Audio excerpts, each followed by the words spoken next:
Daylight. Mobbing on Earth, boy. Showtime. Hey. D-Mark got that heat.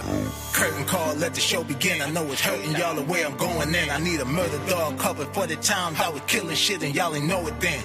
Working hard, long hours in the trap, in my bag like some dope again. It's that blue magic, no Nicky Bonds cut. Niggas know who I'm doper than.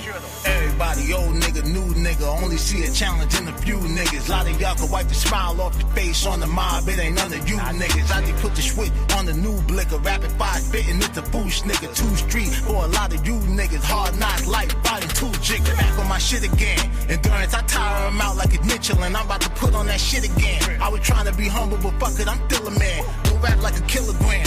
They finna spin this up top like a ceiling fan. I'm about to pop like a trigger man. From that hustling stock, so I'm all about my dividends. It's showtime, I was trying to get rich in like no time. Underdog with a slow grind, had to run the shit up to a gold mine. Niggas hated like the whole time, now they kept the wave like a coastline. Yeah, these bitches fronted like the whole time, now they front row when it's showtime. Cheering for a nigga, pulling on a nigga. I should pull a Kevin, kick her in the titty. Nah, I'm being petty, baby, I'm just kidding. Going with your move, I ain't even tripping. I had groupie back when I was in the kitchen. Had 3 county, catching what I'm pitching. Montana way, started with the dishes. Out of town played, not the pocket trip. Real G's round me, we don't do the fiction. Niggas rub me wrong, it gon' be some friction. It gon' be a spark, I'ma stand on business. Ain't no favorite op, I can't stand them niggas. They gon' lay in dirt, candlelight visuals, face on the shirt. Now you get the picture, Psalm 23. Now you get the scripture, homies, they gon' fly. They done got religion. I be outside, functioning with killers. Police outside, hunting for the dealer. Bitches mouth wide, hungry for a nigga. I ain't even dropping money on the ticker. True player, I be turned with the ism. Bad bitches know the vibe I be giving. Fuck the haters and the lie they been telling. They'll make the news at noon 10 and 11.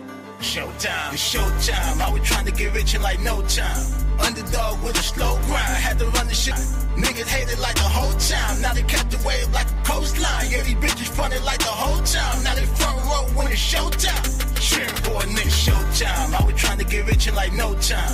Underdog with a slow grind, had to run the shit up to a gold mine.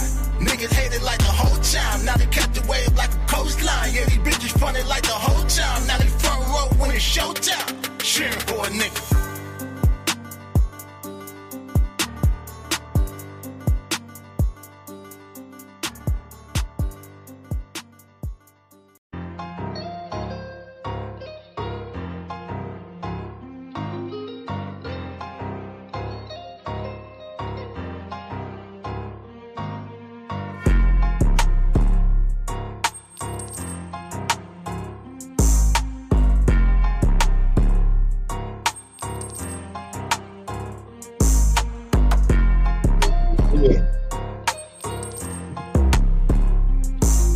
All this related to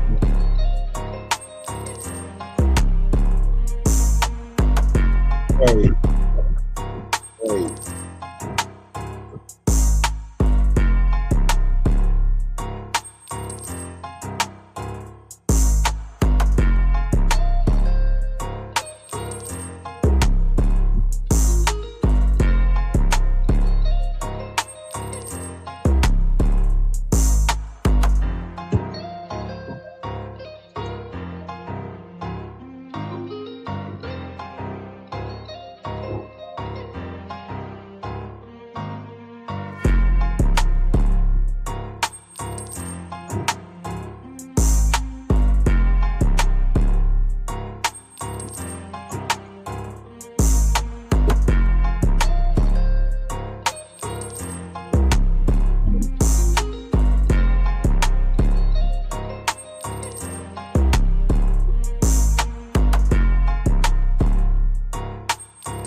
Y'all.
Y'all.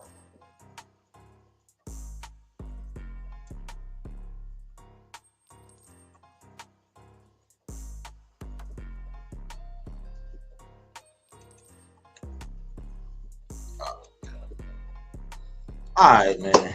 Shit. What a morning. Fucking Tuesday feel like a Monday. Hey man, it's your boy DAA, man. Daylight TV. Back at y'all with another Rise and Grind live show. Episode number 15. It is Tuesday, July 22nd. A lot going on today. Whatever, man. Shit. My nerve been getting worked. I had to start an hour late because I had to deal with some familiar stuff. But real quick, man. So hit that like and subscribe button, smash that notification bell if you're really mobbing with the content. Daylight TV. Let's get it. So first up on the list, you gotta say big condolences to Malcolm Jamal Warner, bro. You know, we all know is Theo from the Cosby Show. Dead at 54. I'm gonna actually get into the article here. Pull this up so y'all can follow along.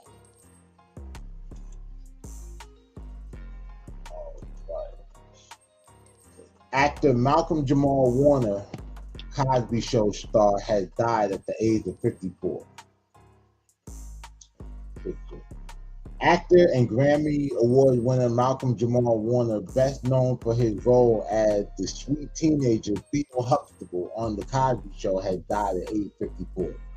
Per the Associated Press, Costa Rica's Judicial Investigation Department confirmed that Warner died on Sunday in a drowning accident while on vacation with his family at a beach along the country's Caribbean coast.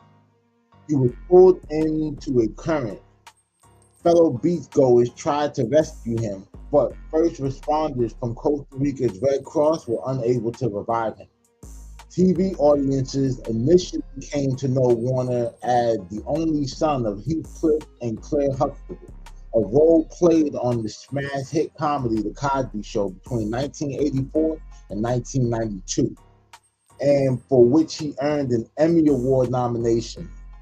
Later, he appeared on the sitcom Malcolm and Eddie and Read Between the Lines. And more recently, he appeared on the Fox medical drama The Resident. Off Broadway, he appeared in such plays as Three Ways Home and Crying Shame, for which he received the NAACP Theater Award. His interests were not limited to acting. Jesus' Children, a song by Robert Glasper, a song by the Robert Glasper Experiment, featuring vocalist Layla Hathaway, which also features a spoken word contribution from Warner memorializing the victims of the Sandy Hook Elementary School shooting, won a Grammy for Best Traditional R&B Performance in 2015. He was also nominated for a second Grammy for Best Spoken Word Poetry Album in 2023 for his project Hiding in Plain View. In 2023, he spoke to All Things Considered about the project and about writing poetry during the COVID pandemic. Vulnerability can be a scary thing, he said. Even when we're on the mend, Black boys boast bravado, not to seem broken, and often so do Black men. I see you looking for clues, searching for cues, longing to know what I'm not telling you, as if I'm hiding in plain view. That was hard. He also played bass guitar and told NPR that he found avenues of creative expression through music and poetry that he couldn't access through acting. In 2024, he launched a podcast, Not All Hood. The most recent episode with co-host Candace Kelly and poet and activist Tamika Georgia Me Harper was published last week. And Warner was an executive producer for the beloved PBS children's show, The Magic School Bus. Damn, I didn't even know that.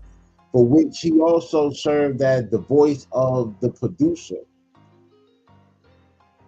He directed episodes of many television series, including The Cosby Show, The Resident, and The Fresh Prince of Bel-Air.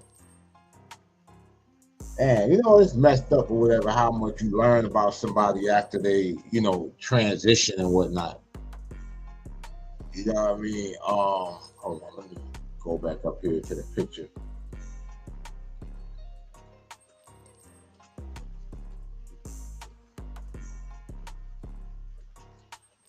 Yeah, man. Rest in peace or whatever and shit, man. My dog Theo. I was on Clubhouse last night, and we were speaking on, that whole thing going down. Hold on a second. I just gotta make sure. Yeah, all right.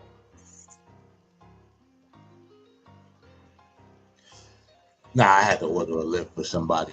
But yeah, man, I was talking to somebody yesterday on Clubhouse, and we were kind of saying how it's like, damn, bro, it's almost like lost a big brother in a sense. You know what I'm saying? Like, that shit is wild, bro. Shout out to Theo Huxtable. Damn, so the Cosby Show started in '84. So by the time I was born, this nigga was already shaking and moving. He only 2 years younger than my mom and shit. You know what I mean? That shit hella young, bro. But R.I.P. to Theo Huxtable. I said Theo Huxtable. R.I.P. to Malcolm Jamal Warner. Not only was I a fan of the Cosby Show, because I used to like the Cosby Show. It's crazy for Theo, bro, because I really used to like the Cosby Show for the adventures of Theo and Cockroach, my nigga. You know what I'm saying? Like, yo, them niggas used to get in the most shit, bro. Like, for real. But I got a clip. Hold on a second.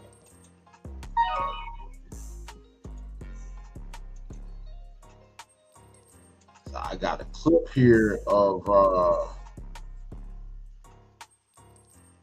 Bill Cosby. Naturally, everybody wanted to know, what his reaction. There was a lot of outpour, of emotion and everything like that for bro. But Bill Cosby or whatever took to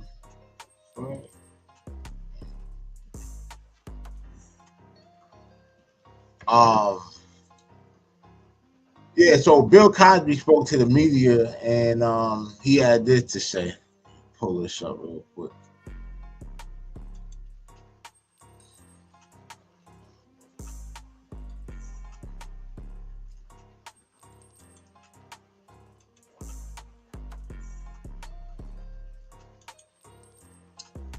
Get into the cars.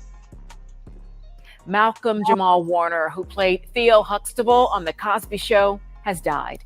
Warner drowned off the coast of Costa Rica yesterday while on a family vacation. Police in Costa Rica say Warner was caught by a high current in the water. Malcolm Jamal Warner starred in all 8 seasons of The Cosby Show as Theo Huxtable. He won an Emmy for his role as the only son of Bill Cosby's character, Cliff Huxtable. I spoke to Bill Cosby, of course, a longtime Montgomery County resident right here in the Delaware Valley. He remembered his young co-star with fondness. And yet Malcolm Jamal Warner was still able to give life to the character you had in mind? Very much so. Very, very much so. Malcolm, you could depend on Malcolm always going to the shelter to learn his lines, to gather his character, to come out and be ready. When news came, it was shocking. And of course, my thoughts went straight to his mother, who worked so hard. She was so wonderful with him.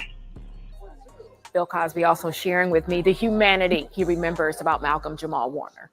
After The Cosby Show, Warner went on to star in several other shows, including the long-running medical drama, The Resident. Malcolm Jamal Warner leaves behind a wife and a daughter. He was 54 years old.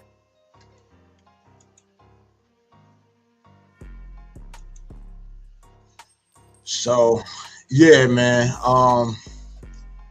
I'm pretty sure whatever, that shit probably cut Bill and whatnot.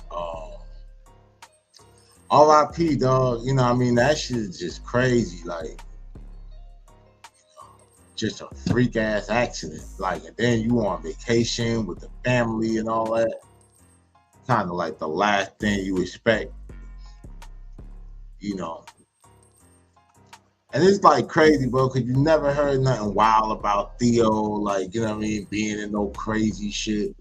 You know what I mean? Bro was solid, my nigga. And, it's just unfortunate. But, yeah, rest in peace, man. Condolences to the Warner family, all his children and everything. That shit's sad, bro. That shit's sad. I ain't even gonna lie. Ain't no puns for that, no nothing. Theo was one of the good ones for me. But in other news going forward, I reported that CASHOUT, Atlanta rapper, had that song "Right Around with That Nina." Now he got witnessed it by subpoena. So, he was facing hold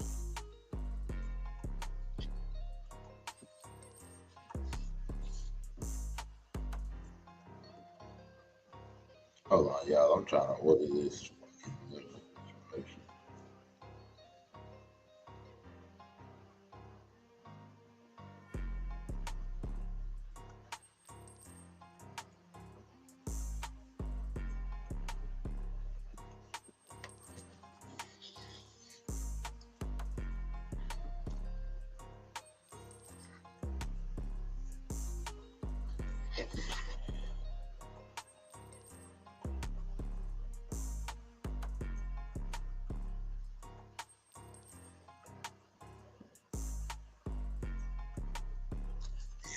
So I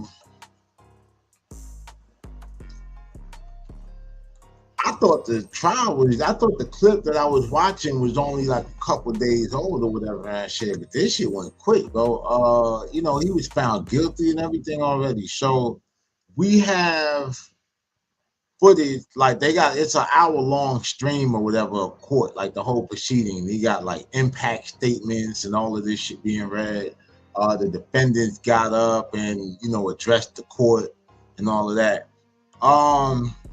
Maybe I'll run some content on that later or whatever and shit, but it's like a lot of time. I really want to get into the time handed out by the judge or whatever and shit, like final sentencing. So this is what we on. Hold on.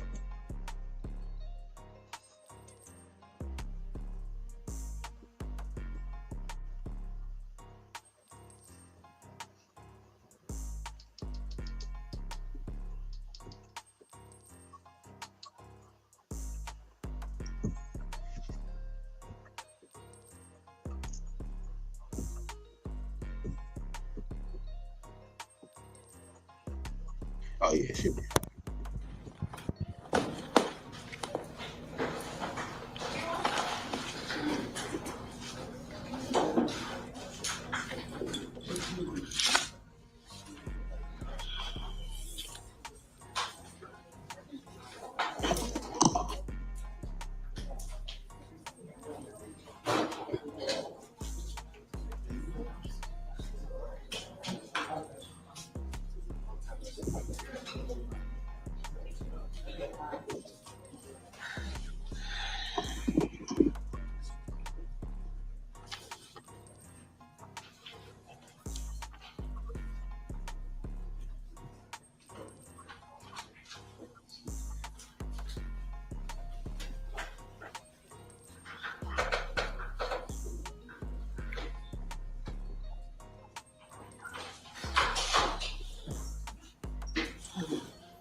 Right. Miss Hannah, you ready? Okay. All right. Ladies and gentlemen, during the course of this trial, the court heard and viewed evidence demonstrating the very worst of human behavior toward other human beings. The jury verdict in this case reflects that the state met its burden in proving beyond a reasonable doubt that the diabolical conduct of the defendants occurred. The sentencing to be meted out by this court will be responsive to that. Mr. John Michael Hakeem Gibson, would you please stand? Okay. On count one, violation of the Georgia RICO Act, 20 years to serve in confinement to run consecutive with count 10. On count 10, rape, life in confinement. Count 12, aggravated sodomy, life in confinement to run concurrent with count 10.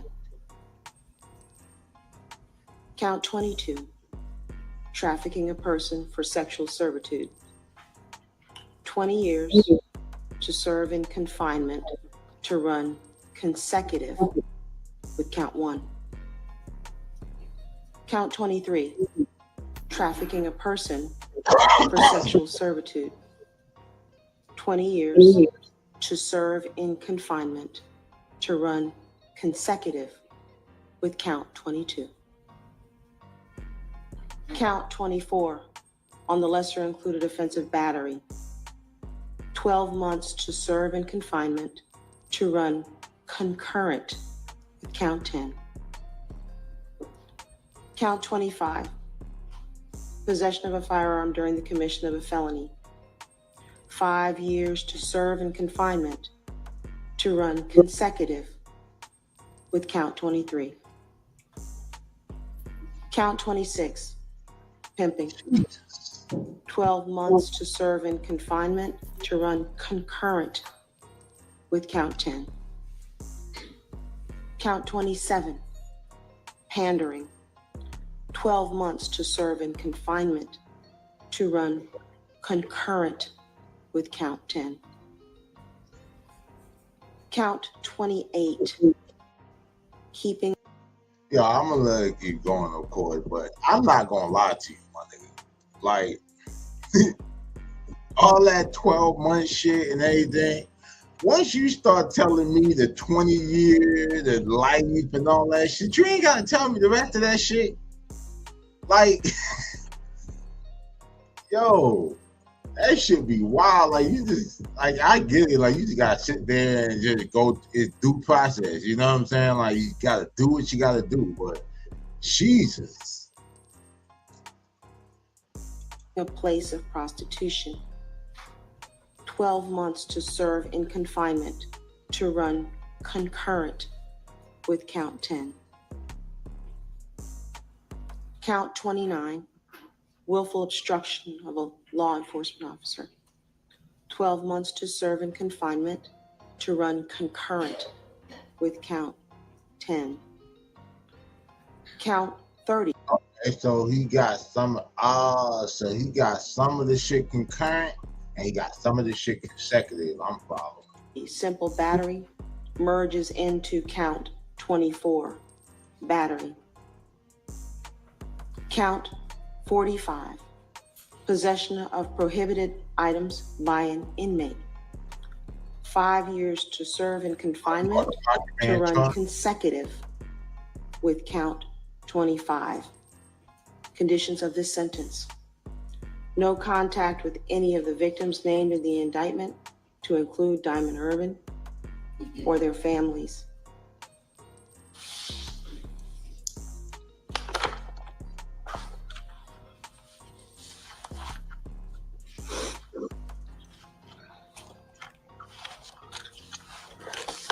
You are to register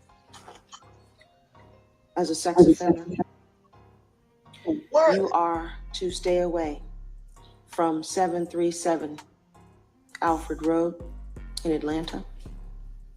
You are to stay away from the Mezzo condominium, 2171 Peachtree.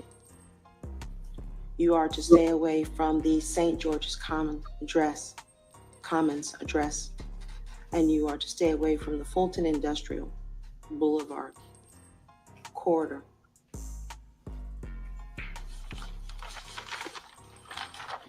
All right, you may be seated. So,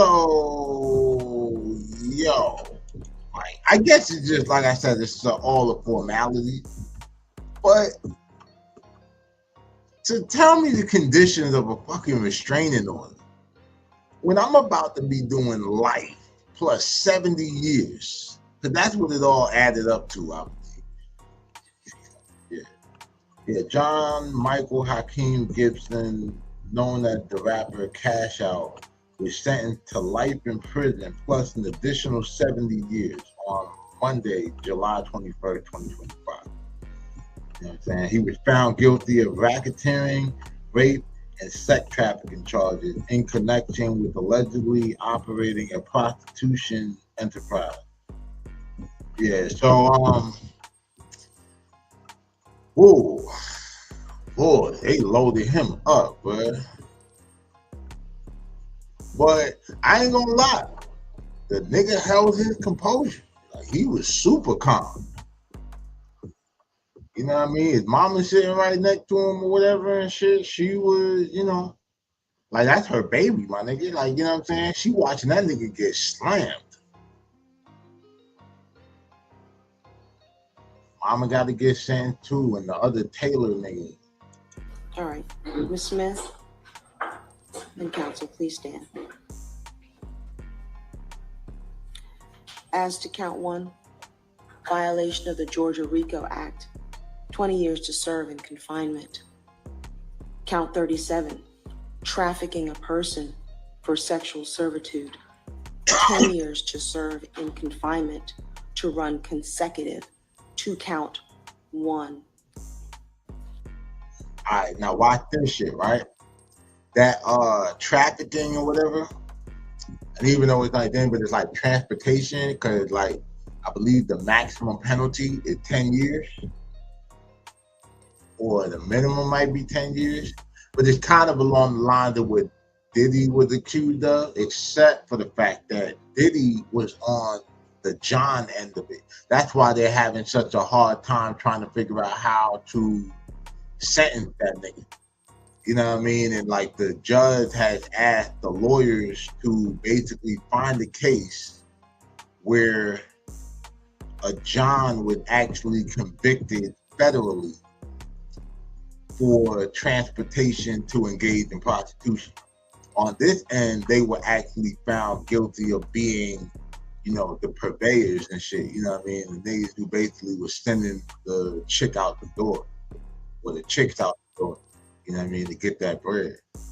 But yeah, so damn, she got hit with that. So she had 30 so far.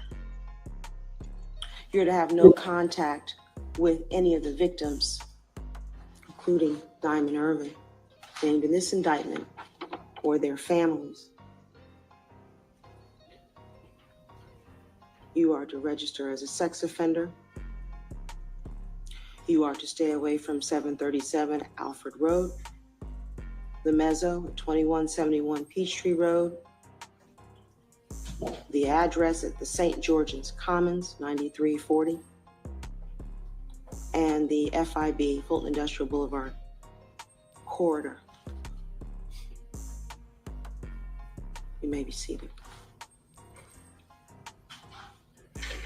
All right, Mr. Taylor. On count 1, violation of the Georgia RICO Act. So, Mama got 30. I was trying to find out how old she was exactly. But I couldn't, I don't know, I couldn't pull it up. But let's just say this, right? She gotta be at least 50. Right? So 30-year sentence is light for her. Like, you know what I'm saying? She gonna be 80, you know what I mean? Like 70 something maybe. I don't know how much time you gotta do enjoy this shit, but boy, this shit wow. 20 years to serve in confinement to run consecutive with count 9. Count 9 rape, life in confinement. Count 11, aggravated sodomy, life in confinement to run concurrent with count 9. Count 13, trafficking a person for sexual servitude, 20 years to serve in confinement to run consecutive with count 1. Count 15, aggravated assault with a deadly weapon, 20 years to serve in confinement to run consecutive with count 13. Count 16, false imprisonment, 10 years to serve in confinement to run consecutive with count 15. Count 17, pandering by compulsion, 10 years to serve in confinement to run concurrent with count 9. Count 18, possession of cocaine, 3 years to serve in confinement to run concurrent with count 9. Count 19, tampering with evidence, 12 months to serve in confinement to run concurrent with count 9. Count 20, willful obstruction of a law enforcement officer by use of threats or violence, 10 years to serve, to run concurrent with count 9 and a suspended fine of $300. You are to have no contact with any of the victims. Damn, what the fuck? Yo, they cooked him like his shit. This shit crazy. The fuck he get? Named in the indictment, nor are you to have any contact with Diamond Irvin or any of their families.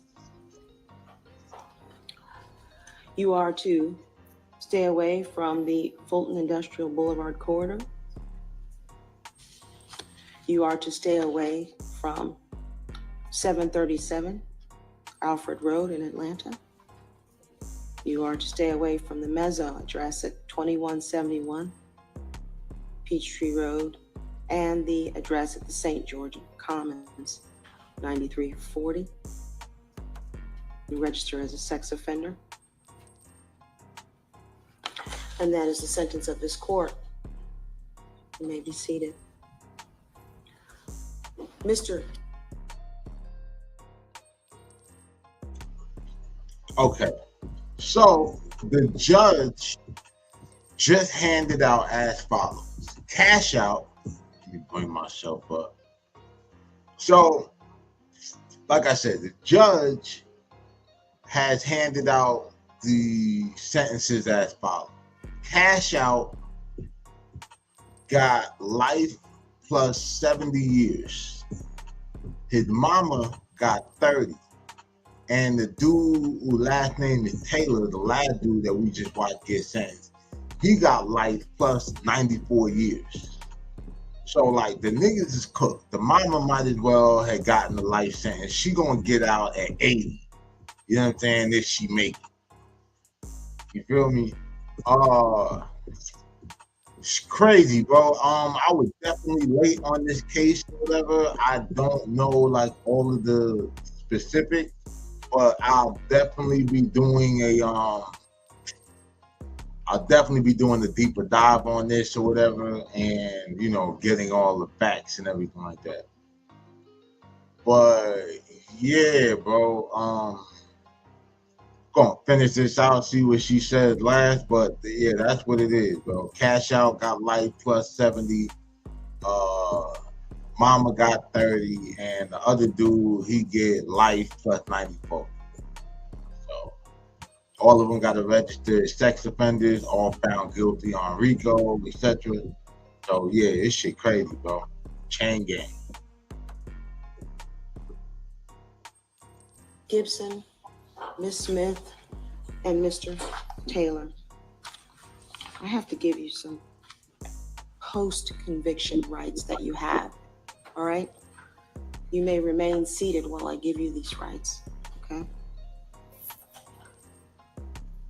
You need to know that you have the right to seek post-judgment relief from your convictions, the crimes, by either making a motion for a new trial in this court and or filing an appeal to a higher appellate court.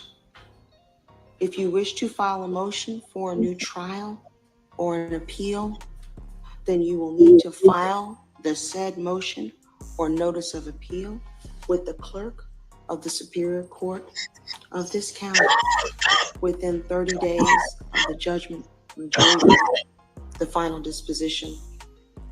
You may wish to more fully discuss this with your lawyers.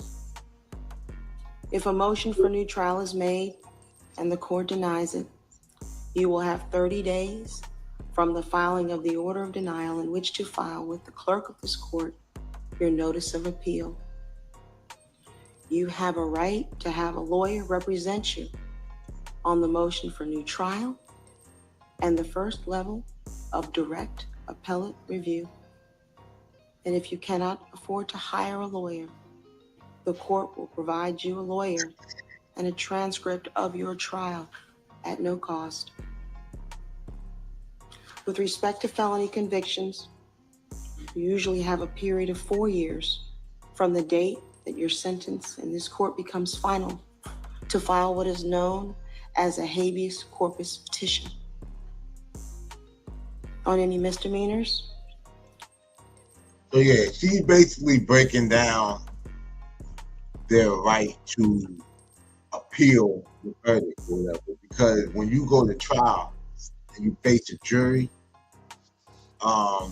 normally when you cop out and take a plea, which his lawyer has spoken of, because I believe that the lawyer said in the beginning that they offered him 25 years. You understand? And he wanted to have his day in court, and I guess he wanted to keep his options open for appeal. But damn, that was some dice to roll, my nigga. I mean, you got damn near triple that just off of what they gave you on the back end of the life sentence. You know what I mean?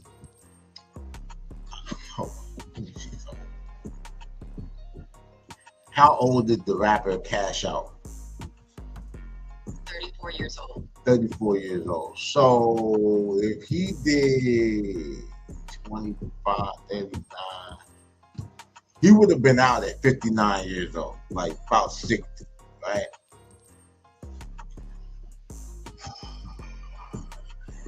Yeah, you're old. That's a lot of time. But it ain't life. It ain't you sitting in that bitch thinking, nigga, I gotta die in this bitch and do another 70 before like I could think. And I mean, it's not even humanly possible, but like that's the whole thing. It's a death sentence. You know what I'm saying? Like I said, I don't know all the particulars or like how to gauge it. I don't really know like what the witness testimony was to really size up how the case, you know what I mean, or what was really going on. But of course, you know, the courts and the legal system, they're gonna make their assumption of guilt based on like, you know, law. Like I'm saying as far as the street go, like we all know pimping is a part of the street. That shit been around longer than drug dealing and all that, right? So the game is by choice, not force. You get what I mean? So if a girl is already out there, she active in the game, and she decide that she chews up on a nigga, and you know they're gonna get this money or whatever, and you know have this partnership. That's one thing, right? Because that's just now if they get found guilty or whatever, like they get caught and shit, you know it's against the law, so you know you gotta do the time, right? But if you're actually like kidnapping people, keeping them away from their family, forcing them to do shit that they don't want to do, like you's a real scumbag, bro. Like that ain't no Pete. You know what I'm saying? So you know that's the whole thing. You know what I mean with that. So I don't know if he was on some straight gorilla type shit, or you know if this is the situation where maybe the girls caught cases and then they just told on, you know, told on they pimp rather than like get caught up in due time and everything. Because when I was skipping through this or whatever to find the actual sentencing part, you know, the girl talking about, you know, she was trying to get her daughter back and all this other stuff. So it's a lot going on with this, bro. Like, you know what I mean? But yeah, that's what's going on with this shit. But basically, they're more than likely going to file an appeal. I'm more than 100%. You know what I mean? Nobody really take that type of time laying down. So. You have a period of 1 year from the date your sentence in this court becomes final to file a habeas corpus petition. All right? And with that, they may be taken back.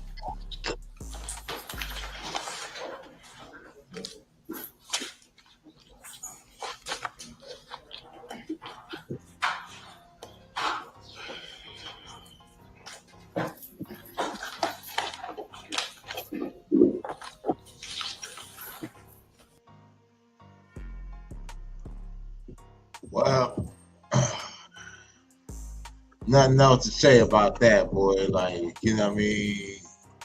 He got cooked. They all did. like I said, man, shout out to them. Best of luck to them.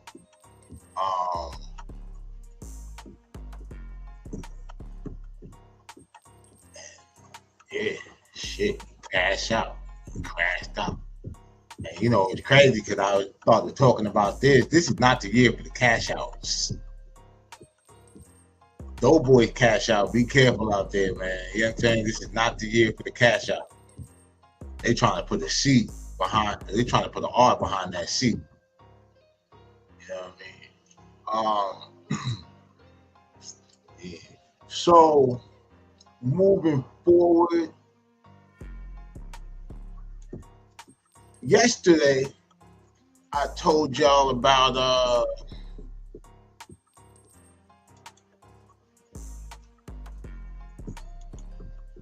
I gave y'all a little review on Raekwon the Chef new album, The Emperor's New Clothes.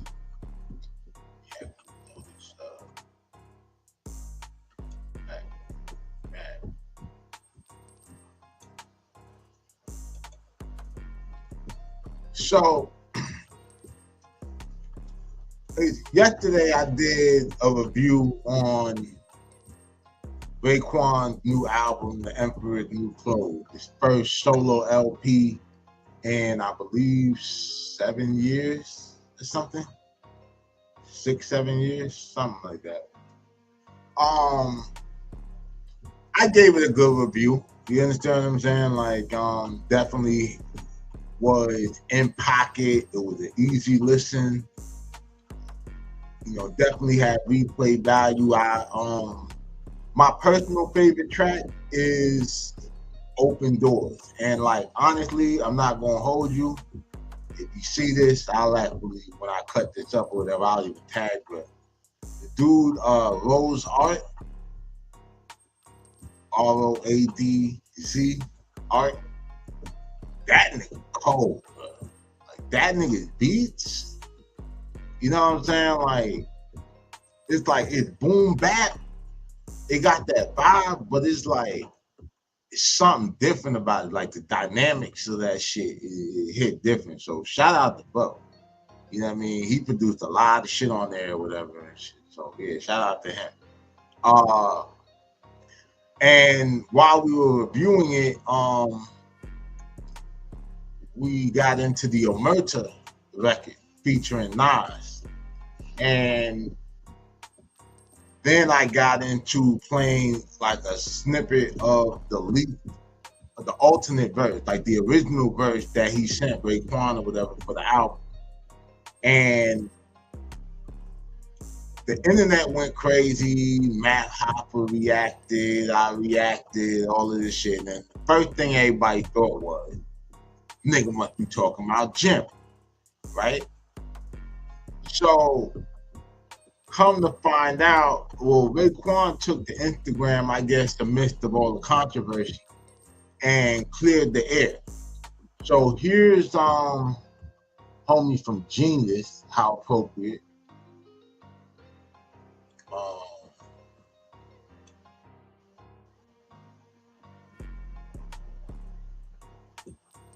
Explaining explaining the whole thing, and it makes perfect sense. Genius be having all the lyrics and everything like that, so it's lit.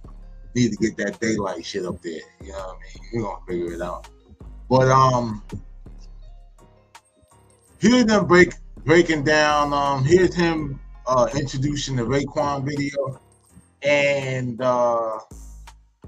then we're gonna see Ray. You know what I mean? Give his spill on it. Get it. All right, if you follow me on YouTube, then yesterday I did a video on the 5 things that I love from Raekwon's latest album, The Emperor's New Clothes. One of the things on my list was Nas's verse on the Omerta. Now, there's 2 Omerta verses, all right? There's one that was officially released on DSPs, and then one that leaked over the weekend, much more venomous, that the internet just believed Nas was dissing Jim Jones on. And if you watch my video, I said I wasn't so... All right, so we know that.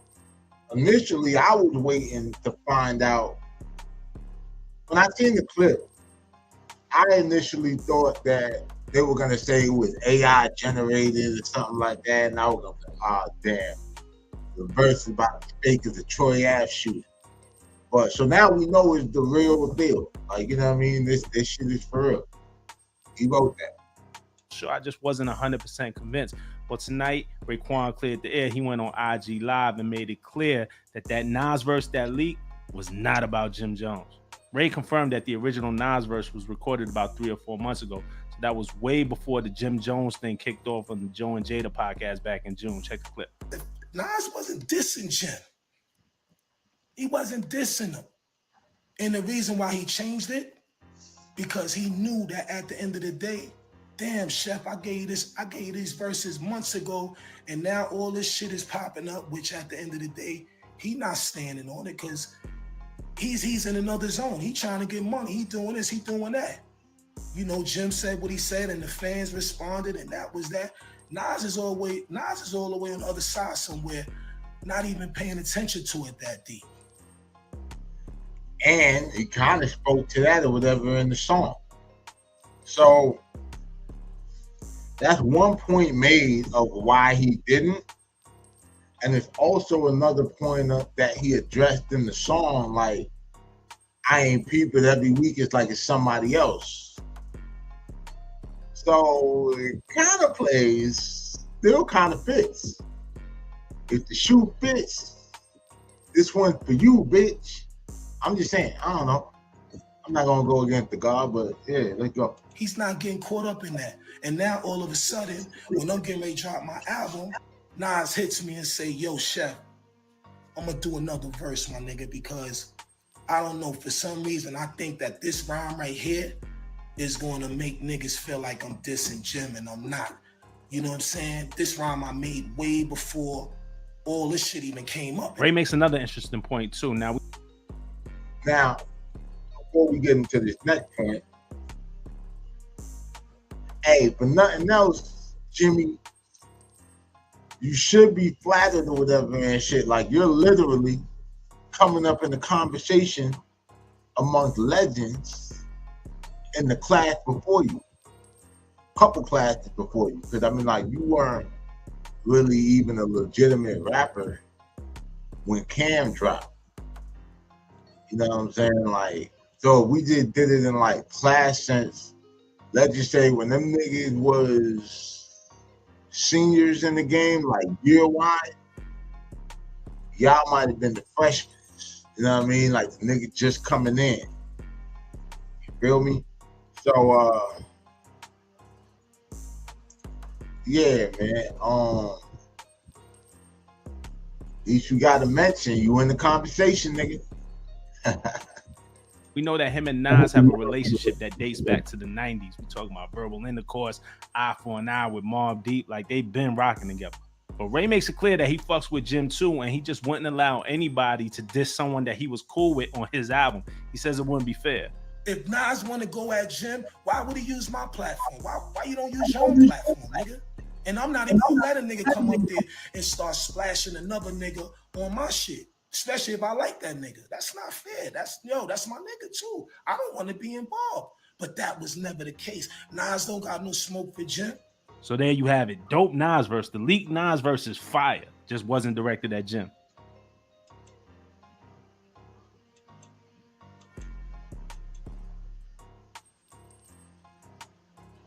You know what I'm saying? This round. So, all right, there you have it. According to Raekwon, whose album the verse is on, shit was recorded 3 months prior, which I could believe. You know what I'm saying? Like, and it wasn't about Jim, I get. But see, in the beginning, we were saying that, or you know, me and several other people were saying that it may not, even if some of that shit could apply to Jim Jones, it could just apply to a lot of people in general. Like, you know what I mean? Just reminding people, like, who Nas Escobar is. Like, you know what I mean? You know, all that nasty Nas Escobar, whichever one is your favorite. Yeah, put that in the comments. Which Nas era is your favorite? Nas Escobar, the nasty Nas era, or the nasty Nas era was first? So the nasty Nas era, the Escobar era, or like the Nostradamus kind of, you know what I mean?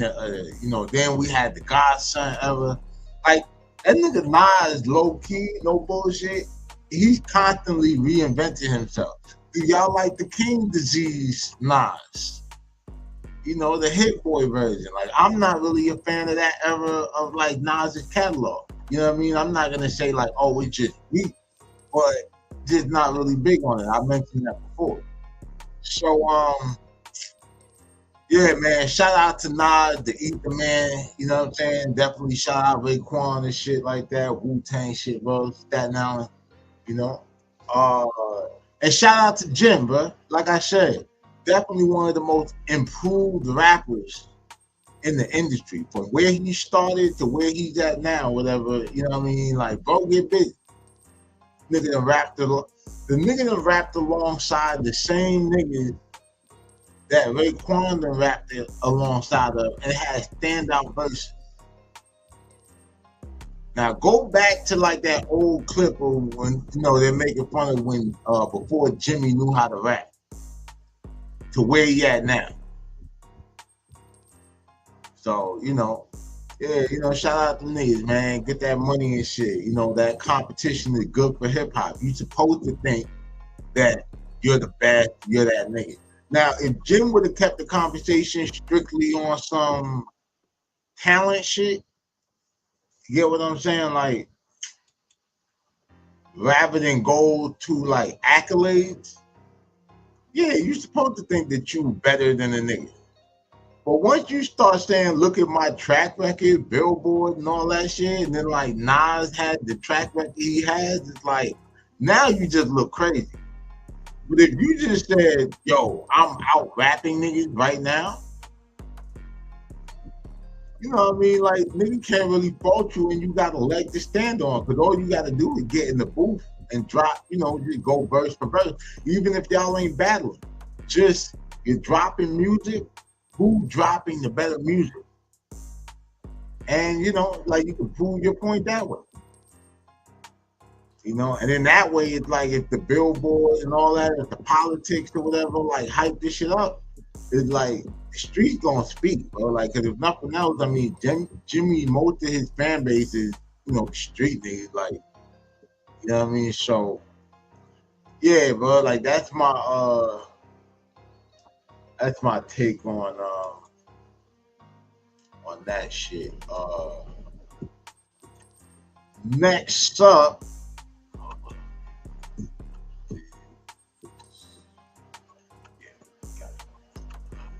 So,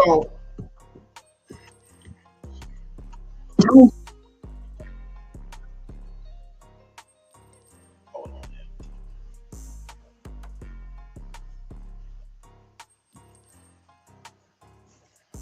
All right, so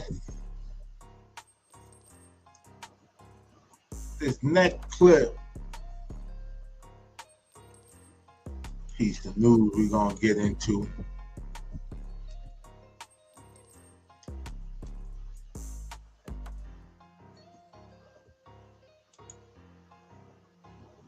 So they're saying that came across a news report that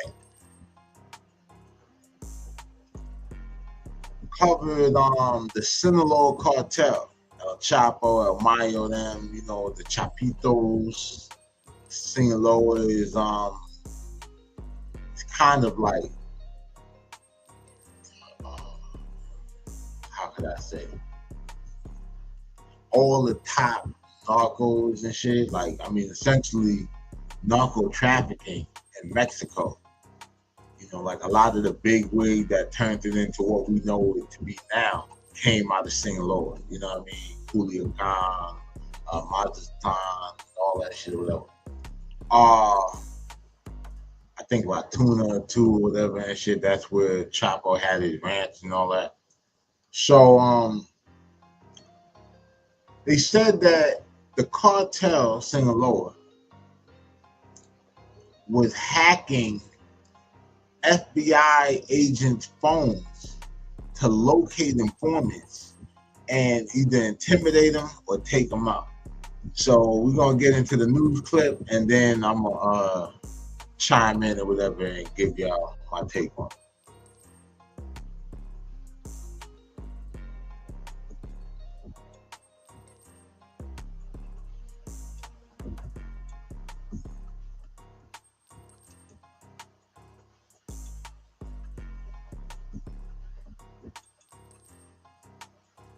Turning to the story, the Sinaloa cartel using cell phone data and surveillance cameras to find and kill FBI informants. This is according to a new audit released by the U.S. Justice Department. The audit saying a hacker hired by the cartel accessed FBI special agent call logs and Mexico City's camera system and used that information to identify persons of interest for the cartel. The cartel then intimidated and in some cases killed those individuals. News Nation's Mills Hayes joining us live to break this down. Mills, what are we learning about this?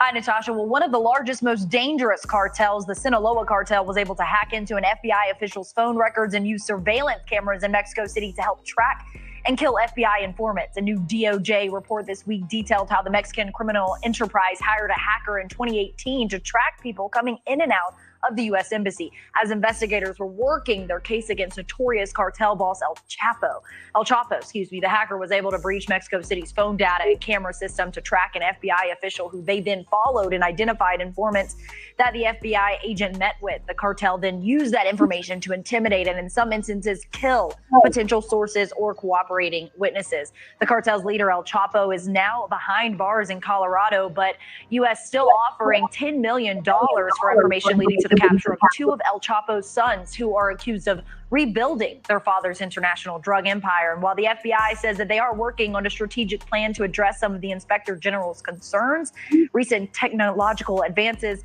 have made it easier than ever for criminal enterprises to identify and exploit vulnerabilities, according to the report, something that's a big concern for our national security, Natasha. Yeah, certainly. And Mills, we're hearing it's not just the Sinaloa cartel. On federal authorities' radars, a top Tren de Aragua gang member has also now made the notorious top 10 list. What are you tracking there? Right. Well, our viewers have definitely heard about the Venezuelan gang Tren de Aragua and their presence here in the U.S., now in all 50 U.S. states.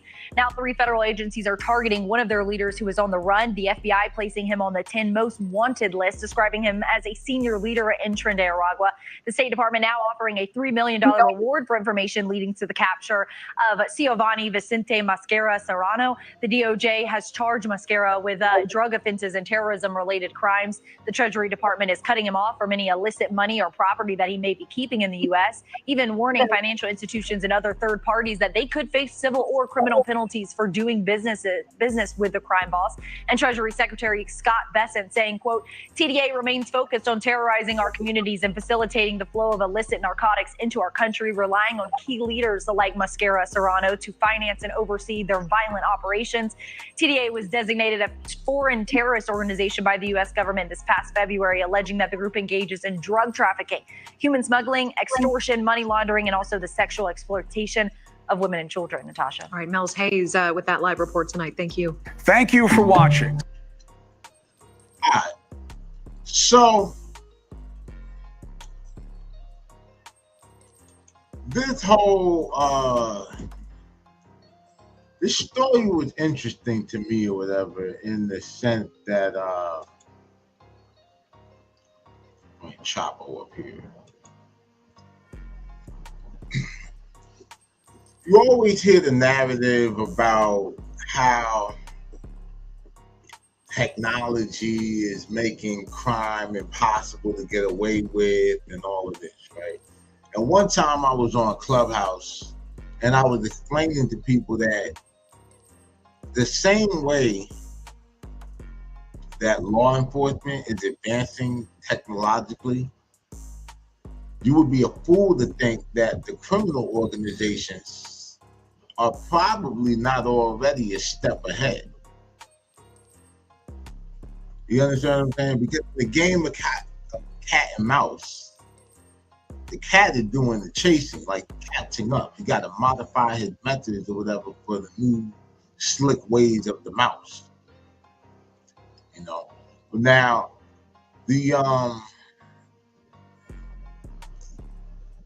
fact that now we're getting into a space where criminal groups are becoming sophisticated enough to hack into federal cell data and pull up locations and numbers and figure out where to find informants.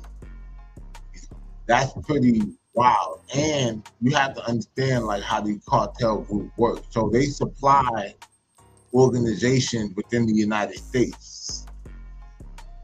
Their bread and butter is making sure that these organizations survive and have a fighting chance. So the same way they're upping their technology, they're putting some of their high-level clients in the United States up on game of how to circumvent, the heat that might come from, law enforcement and so on. So the whole idea that, the streets is over and all of that other shit, it's not, bro. Some people are just burnt out and they don't want to believe that, they folded and just had enough. And so in their mind, it's just like saying, hey, man, it's done. Like, you know what I mean? Time to hang it up, y'all. Everybody go home. And it's like people in the streets will be like, nah, nigga, you go home. You scared. Like that Jeezy mixtape and shit. Trapping ain't dead. These niggas just scared. But I know it won't happen, but free Chapo, man. You know what I'm saying? What's crazy with the El Chapo situation is this was now that new clip or whatever was from 3 weeks ago. If y'all remember,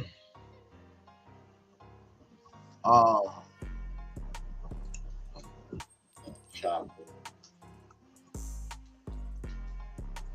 Son.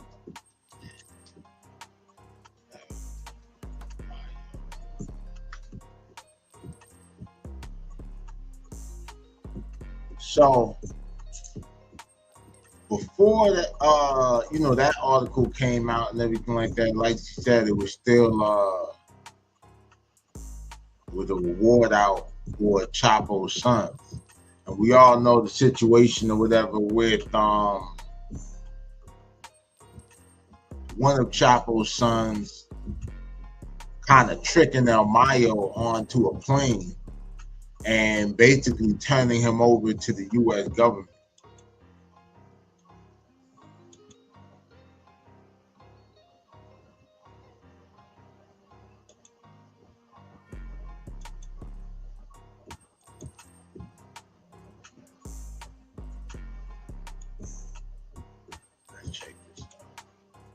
Live at 4:30. Two leaders of a notorious Mexican drug cartel are now behind bars in the U.S. The drug kingpin known as El Mayo and one of El Chapo's sons are both accused of sending deadly fentanyl into the U.S. Welcome back and thanks for joining us for Action News Live at 4:30. I'm Dale Uron. And I'm Graciela Moreno. We've learned that El Chapo's son, Joaquin Guzman Lopez, helped U.S. investigators in the capture of El Mayo. ABC's Morgan Norwood explains how the operation unfolded and the result of El Mayo's first court appearance. Dale, Graciela, the Sinaloa cartel, one of the most violent drug operations responsible for shipping thousands of pounds of cocaine, meth, fentanyl into the U.S. Authorities celebrating the arrest of their two most powerful leaders. Two of the most powerful kingpins in Mexico's infamous Sinaloa drug cartel in U.S. custody today, tricked into boarding a plane that ended up bringing them to El Paso, Texas, and into the hands of the feds. Authorities say the drug bosses are behind massive operations, pumping fentanyl into the U.S. Ismael Zambada Garcia, known in the drug world as El Mayo, one of the most wanted men on the planet, now in U.S. custody, along with Joaquin Guzman Lopez, the son of the notorious El Chapo, who co-founded the cartel with his dad and evaded arrest for decades, despite the $15 million bounty. He is facing charges for fentanyl trafficking, money laundering, firearms offenses, kidnapping, and conspiracy to commit murder. Like a scene out of a movie, the two suspects lured into a highly coordinated sting. Federal officials say El Mayo thought he was headed to inspect one of his own Mexican airfields. They ended up landing in Texas, and they were greeted by the FBI and agents from the Department of Homeland Security Investigations. It was an extraordinary turn to be able to get these men to basically fly into the United States and be arrested by U.S. agents. El Mayo going before Judge Friday, pleading not guilty to a number of charges and a lengthy indictment out of West Texas. President Biden praising the arrest. So, first off, man, shout out my bad, y'all. I'm so busy rotating, looking up all this shit or whatever. Shout out to everybody who pulled up and shit. Shout out to everybody in the comments. The Truth Chronicles. The first case we were talking about was CASHOUT. Got life plus 70. His mama got 30 years, and the other co-defendant, dude, last name is Taylor, he got 194. CASHOUT with the nigga from Atlanta, had the cashing out shit, whatever, record. Kind of a one-hit wonder, you might say. And yeah, now as far as this story,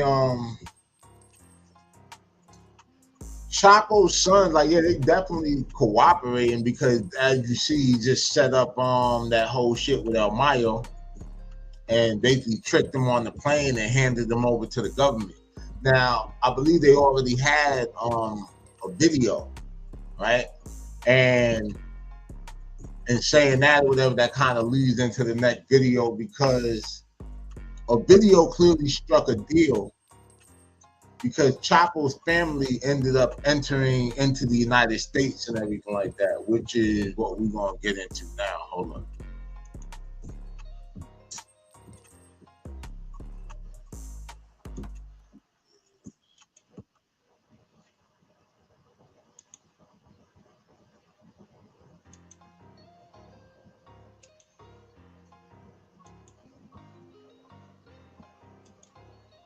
Right now, Sinaloa cartel kingpin Joaquin El Chapo Guzman is serving a life sentence in a Colorado prison. And as he does, more than a dozen of his family members just entered the United States through here in San Diego.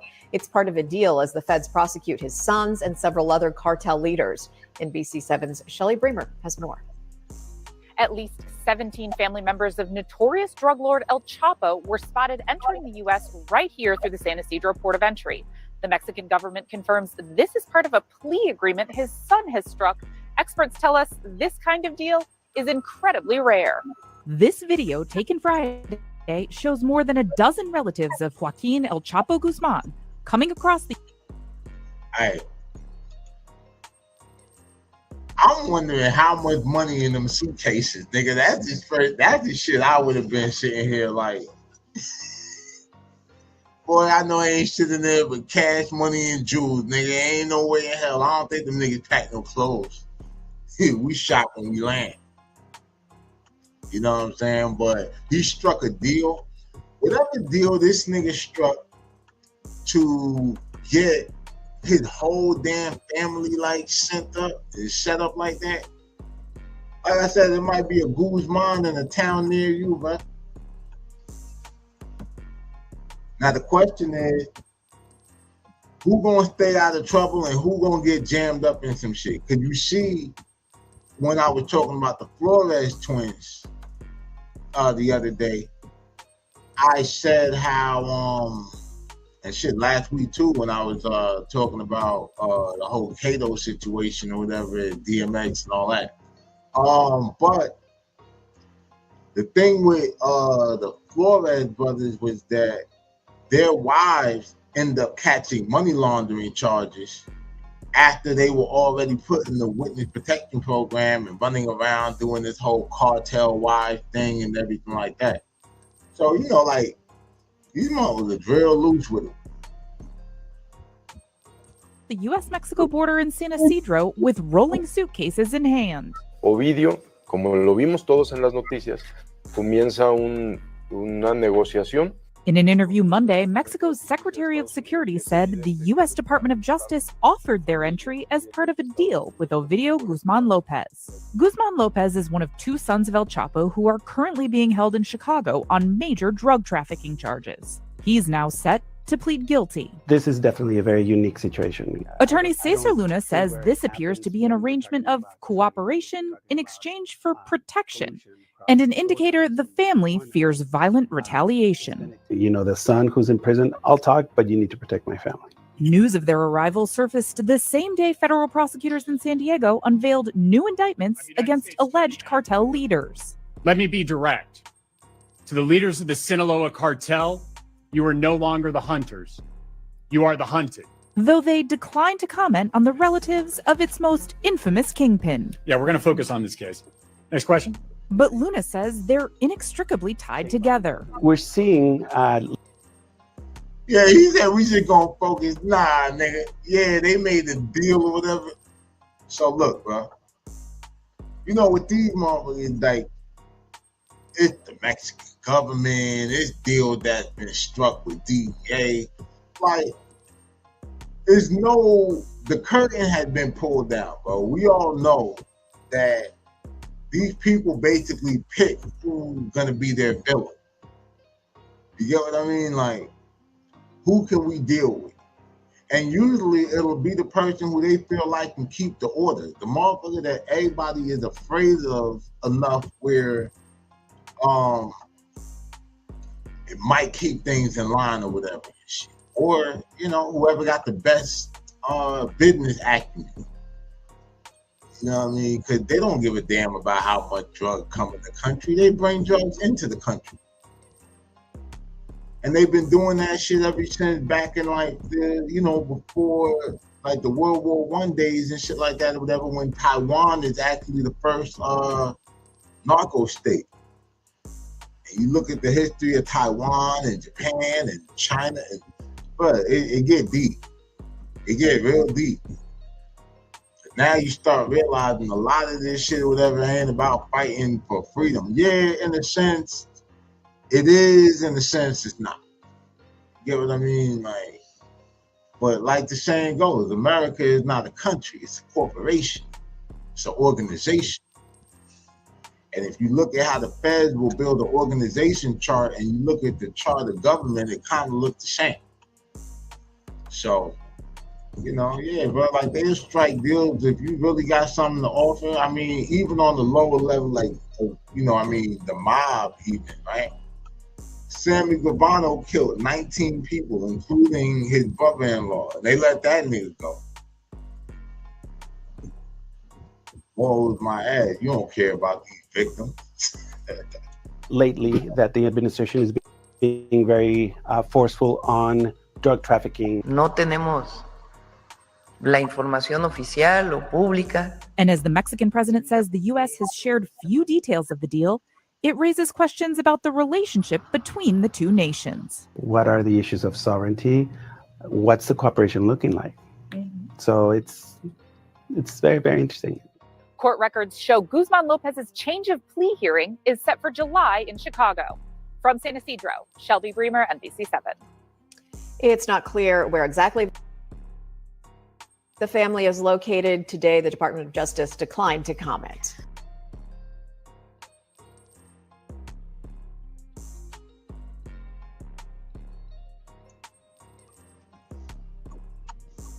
So, just goes to show. Very true what a lawyer once told me. I got myself in some shit. I walked out of there and I was kind of surprised how it turned out for me. And that nigga said, justice is a luxury reserved for those who could afford it. It's the coldest shit I ever heard. One of the coldest things I've ever heard. You know what I'm saying? What else we got? What else we got on this menu?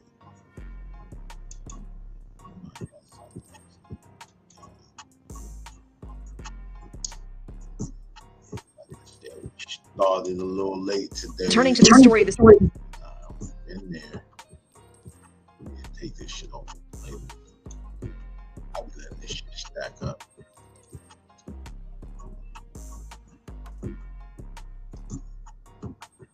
So we're gonna get into a little politics real quick. I want to address something or whatever for those who may not know. So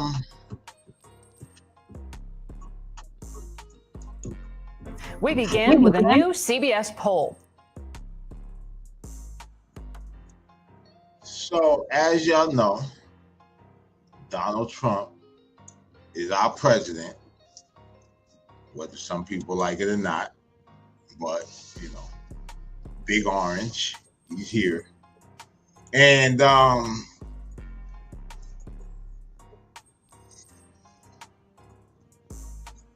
around this time, they usually start looking at approval ratings, because clearly approval ratings will be high in the beginning because you got elected, right?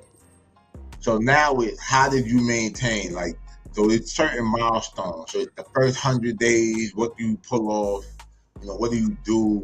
And then, like, after about 6 months, you know, they come with, you know, the approval ratings. Are people still happy with their decision or whatever, voting for you and all of that? So we're going to get into the polling system and where they're ranking Trump right now. And then I'm going to weigh in and, you know, give y'all my spiel on that. Let's go.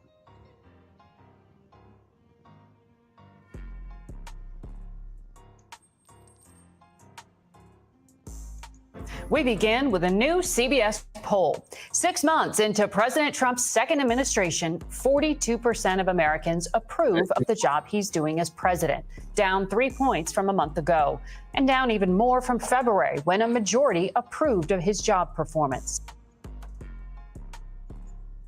All right. So,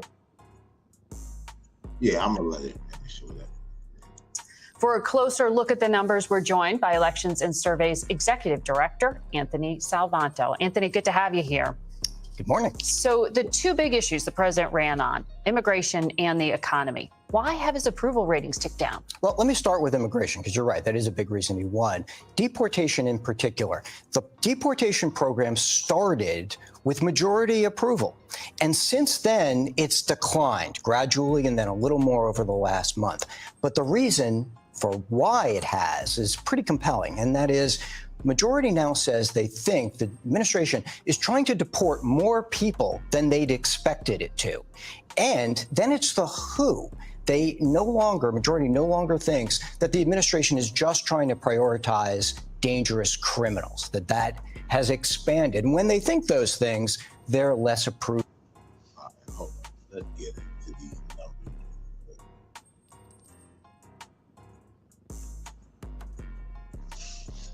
So Trump administration is trying to deport 52% more people than you expected, about what you expected. Oh, okay, got you. So they asked questions. So they're asking the people or whatever if they think that Trump is trying to deport more people than they expected, about what they expected, or fewer people than they expected. So 52% are saying that he's deporting more than expected. 37 say it's about what they thought would happen. I guess, I don't know, I ain't take the survey, but I would probably think about that. You know what I mean? And 11% said fewer than they expected. So meaning it's 11% of people out here who feel like, I guess, more should be done. More than deploying Marines on fucking U.S. soil, nigga. Shit, wow, bro. But let's see what they got going on in the comments.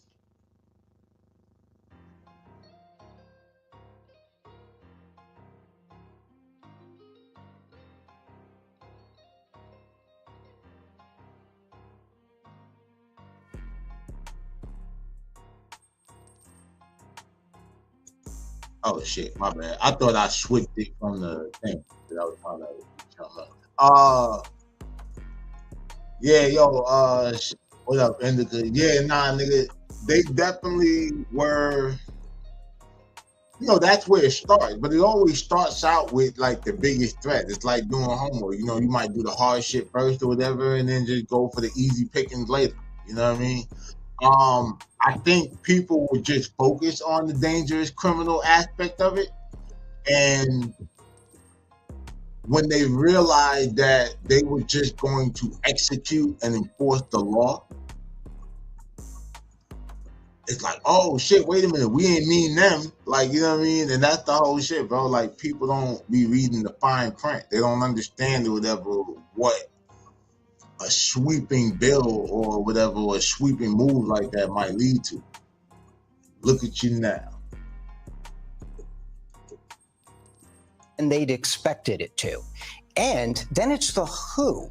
Majority no longer thinks that the administration is just trying to prioritize dangerous criminals, that has expanded. Who is Trump administration prioritizing for deportation? Dangerous criminals. In June, 53% said that he was targeting dangerous criminals, and 47% said that he wasn't. Now it practically flipped. Like, literally, it's like, is it did a total, like, looked in the mirror and said, okay, nah, look the other way now. 44% saying that dangerous criminals are being sent out. 56% feel like it's more people. But yeah, everybody or whatever who's an illegal immigrant is not necessarily a dangerous criminal looking to fuck some shit up. They're just, here trying to get some money, send it home and shit, and then maybe probably go back home. Once they get enough money, get some land and shit, grow some shit, whatever. Raise some cattle or something, who knows? You know what I mean?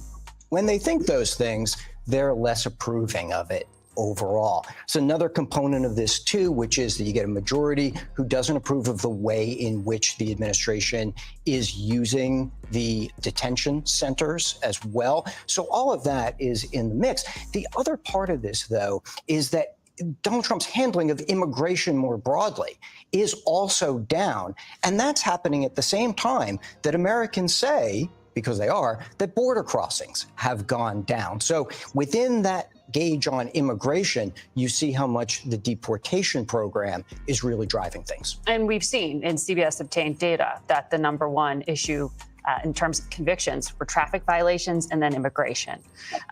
You looked in your polling at the supporters of the president. How are they feeling?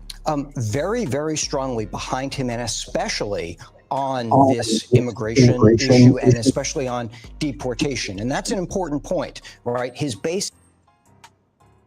Trump administration program to deport immigrants illegally in the U.S. approved. Democrats 14% approved, 86% disapproved naturally. Independents, they're kind of split. Well, not that split, but 41% to 59% disapproval. And Republicans, 91% approve, 9% disapprove. So, where y'all at? Y'all with the Dems? Or y'all with the Indies? Or y'all with the Republicans? That might be too political of a question. And every time I do political content, I'm not gonna bullshit you. That shit be low. Like, they keep that shit at the bottom of the algorithm and shit. But I don't blame them. I'll be a little too raw. Is still with him. What you see in this dynamic is increasingly a base that really likes what it sees and everybody else with growing doubts. The other part of this is on the deportation program in particular, we've seen declines among Hispanic Americans.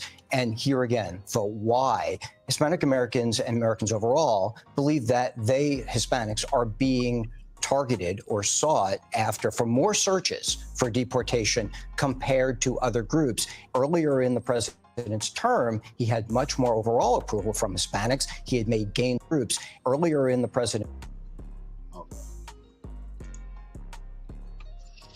Deportation searches. I think Hispanic people are subjected 60% more searches than others. Oh, okay, yeah. More searches than others, fewer searches than others, same amount. So 64% believe that there are more searches, and 30% believe that there are fewer searches than other people. and 5% think it's been the same it's always been. I could imagine that if you're in, especially in like heavily concentrated areas where Hispanics live, they probably swooping in. You know what I'm saying? And then, you know, it's like they know where to look. Like I'm not surprised if they're running down on graduation to book people. I'm pretty sure they're making their rounds at like the Home Depots or the Lowe's where, like, you know, some of the Mexican dudes or just South Americans to post up and wait for, you know, a construction truck or whatever. And it might not even be a big company and shit, but just, you know, they got a little budget. They need the manpower and shit. Get a 2-for-1 deal. You feel me? And some of them motherfuckers will work together so tight, like they'll work out a deal and say, look, you can get all three of us for X amount of dollars. Like, you know what I'm saying? So, yeah, I think they didn't understand the trickle-down effect. And that's what happens a lot of times when people, you know, had these demands for these, like, new laws and everything. Because if you even look at the prohibition thing, right? You had, like, groups like the women's suffrage movement and all of that, like, rooting for prohibition and the ban of alcohol because it was making people immoral. And the whole time created an entire national, international crime wave. You get what I mean? So, yeah, you got to really think. And that's why most senators and all of the people on Capitol Hill, I mean, even though they be fucking up too, but they're lawyers, bro. Like, you know what I mean? And when they pass a law, they have to think about the long-term effects of that law being in the place. You know what I mean? So, yeah, let's finish going on with this shit with Trump. Sought after for more searches for deportation compared to other groups. Earlier in the president's term, he had much more overall approval from Hispanics. He had made gains during the election, people will recall, importantly, among Hispanics, and now that has fallen off. So the president just had this big legislative win with the so-called One Big Beautiful Bill. This was tax, this was spending. Yeah, so the homie Indica said that now Trump is talking about letting farmers keep their legal workers with some type of program. I guess the closest thing to slavery them niggas gonna get. You know what I mean? Except they gotta actually pay. But see, the whole thing is too, to start taxing whatever the program is. You know, it's probably going to be taxable, so they're going to tax the, you know, illegals working here, and then that shit will add to the tax base. If that happens or whatever, then maybe that shit could be used to support whatever program that, you know, Americans are complaining that their tax dollars are going for. And, you know, I mean, it could be something that, while in the meantime, it might look ugly getting done, but in the long term, it could play out. The crazy thing about it is, by the time it really takes hold and it starts having a positive effect on the economy and shit, Trump might already be in office, and then they'll just credit it to whoever's in the hot seat, you know what I mean, when it, you know, takes effect. That's the tricky thing about politics. You know, they did that with Giuliani and Dinkins. Like, they thought that, you know, well, Giuliani just shut all the crime down, but Dinkins had actually hired the most police officers in New York City history during his tenure as the mayor, black mayor too. A lot of these changes haven't taken hold yet, but what is the perception of it? So let's benchmark this. He's got majority disapproval on the One Big Beautiful Bill Act. Yeah, and the why there is, and this is at least initially, as we say. All right, so let's look at the why. Will the Big Beautiful Bill Act hurt or help wealthy people? Oh, okay, like who will it help? So it says,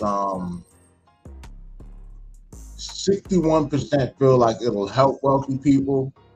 7% feel like it'll hurt them, and 32% feel like it'll have no effect at all.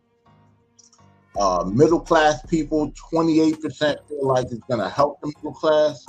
50% feel like it'll hurt them, and 22% say that it'll have no effect. So you could say that 50-50 feel like it's either going to be positive or it's just not going to hurt or help anything at all. It's just what it is, right? It's just kind of leveraging the taxes and where the money goes, and that's that.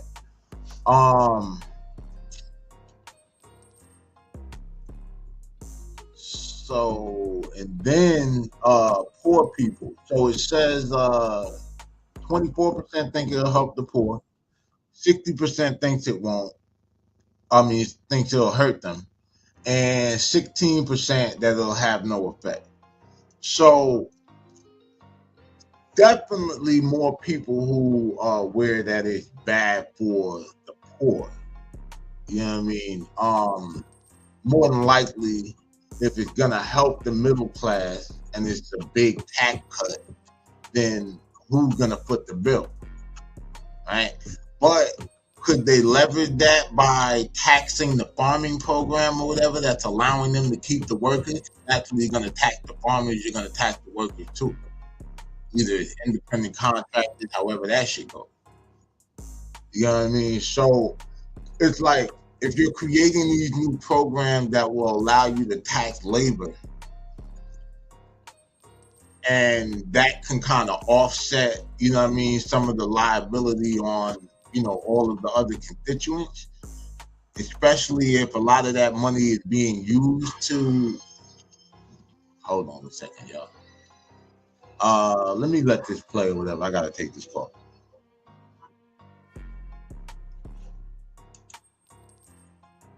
Yeah. It's that more people think that it will help the wealthy and not help them in particular. And here we get into focus, because people say the administration is not focused enough on lowering prices and is focused too much on tariffs, which a majority opposes. It's that juxtaposition of what they expected, what they want to focus on, and what they see as being focused on. So the president has been talking about firing the head of the Federal Reserve, Jerome Powell. We know the Supreme Court said back in May, they signaled here, he doesn't really have the authority to do it without cause. But we know the Fed's job is to manage employment, manage price stability, and they're supposed to be politically independent so that there isn't interference with the economy. Have you ever polled before on whether there should be, that the president should really be able to do this? We haven't. Most people say they think the Fed should act independently from the president's guidance. But on that larger point about the way institutions work, we have sometimes asked questions in this administration about things like who should have the power of the purse, who should have the final say on spending. We've asked about things like pushing back against judges who rule against the administration.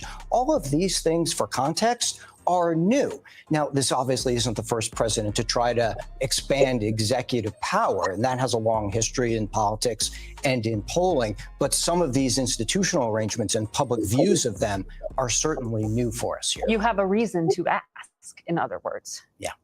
That's fact. So, all right, my final take on this is where I'm at.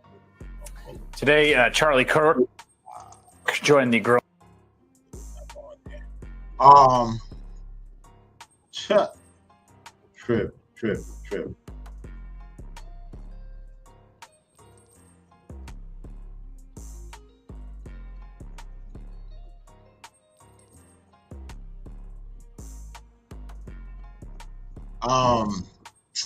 So my final thought or whatever on the Trump thing, and everybody like kind of ranting and raving about the disapproval rating and everything. I bet that phone call low-key threw me off.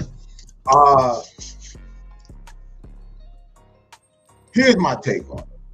Everybody is making this big fuss, like, oh, his approval rating is at 42% and so on and so forth, and it dropped. And there's nothing significant about this. All it does is really show how little attention people pay to politics until it's something that they want to be outraged about. So here's the play. Most, if not all, presidents experience a decline in approval ratings after the honeymoon phase of their presidency. So that first little 100 days, everybody's excited. They're doing the victory lap, like, yeah, nigga, we won. You understand what I'm saying? And then as time passes, the first fiscal quarter passes, niggas, then tax season, so people might not get back what they want. Some people might have got audited, you know what I mean? Like, some people didn't pay attention to some of the laws that be on the back of these ballots and shit, you know what I mean? That they didn't check or checked the wrong shit, just checked anything. That they were just worried about, like, the president, who the president gonna be, not even tripping on the senator, the Congress, none of this shit. You know what I mean?